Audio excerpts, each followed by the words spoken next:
اليوم بيعدي بسرعة ومش لاقي طريقة ترتب بيها كل مهامك. الوقت بيضيع من غير ما تحس بأي إنجاز. ما تقلقش، احنا جايبين لك حل لكل ده. النهاردة هنتكلم مع بعض عن إدارة الوقت وتحديد الأولويات، طريقة عملية تساعدك تستفيد من كل دقيقة في يومك بأفضل شكل ممكن وتحقق أهدافك. أنا أمنية وده فيديو جديد من فيديوهات من الألف للياء. يلا نبدأ مع بعض ونكتشف ازاي تنظم وقتك بطريقة تضمن لك الإنتاجية والنجاح في حياتك الشخصية والعلمية والعملية. تخيل نفسك في يوم مليان محاضرات أو اجتماعات ومهام متراكمة وحاجات كتير لازم تخلصها. تحاول تخلص كل حاجة لكن في دوشة وعدم تركيز وعدم تنظيم حواليك، كل حاجة بتعطلك. لكن انت قررت تجرب أسلوب جديد، بدأت تكتب جدول يومي مفصل حدد فيه 3 مهام رئيسية كل يوم وتقسم الوقت وتكافئ نفسك براحة بعد كل شغل منتظم. طبقت ده لمدة أسبوع. بعد أسبوع بدأت تلاحظ فرق واضح جدا، بدأت تنجز مهام أكتر بطريقة منظمة، تتحكم في وقتك بشكل أكبر، تسيطر على أوقات الفراغ بذكاء.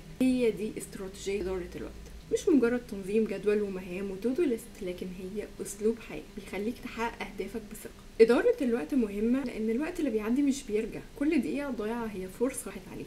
عشان كده إدارة الوقت بشكل صحيح بتساعدك تحقق توازن بين دراستك وشغلك وحياتك الشخصية والعملية. ازاي بقى نقدر نستغل الوقت أفضل استغلال؟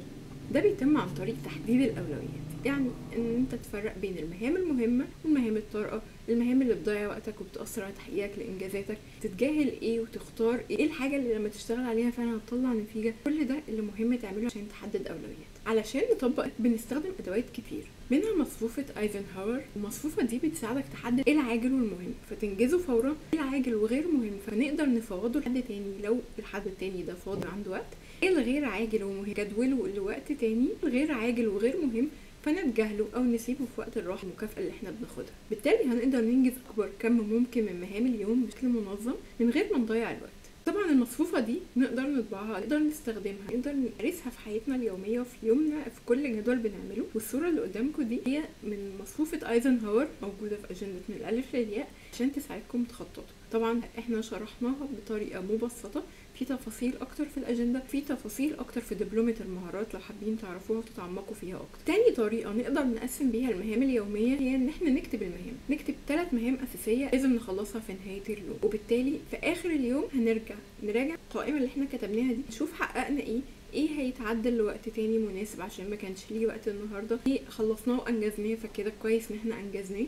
وده طبعا بيساعدنا ان احنا ننظم وقتنا بشكل فعال، وان احنا نبقى عارفين كل اللي ورانا ايه وننجزه اول باول من غير ما ننسى حاجه. تحديد الاولويات بشكل يومي بيساعدك تزود انتاجيتك وترفع نسبه انجازاتك في شغلك بنسبه تتعدى 25% خلال فتره بسيطه. لكن اهم حاجه في اداره الوقت هو الالتزام بالتخطيط اليومي وتحديد الاولويات. خليك صريح مع نفسك وخطط للجدول بواقعيه، مش مهام خياليه وعايزه اخلص كل حاجه النهارده، لا، خليها مهام واقعيه، مهام محتاجة اسبوع على الاقل وعايزها تخلص في يوم. دي صعب، دي هتحسسك باحباط وهتلاقي اليوم خلص وانت ما عملتش اي حاجة، فهترجع خطوات لورا بعد ما كنت بدأت تتخطط. اهم حاجة يكون الجدول واقعي، جدول مش خيالي، جدول ما فيهوش طموح مبالغ فيه، مش طموحك الفعلي، لا، طموح ان انا اخلص كل حاجة عندي النهاردة، فده ما ينفعش. تاني حاجة هتساعدنا في ده هي ان انت تتعلم تقول لا للحاجات اللي بتشتت انتباهك، حاجات بتعطلك عن اهدافك الاساسيه.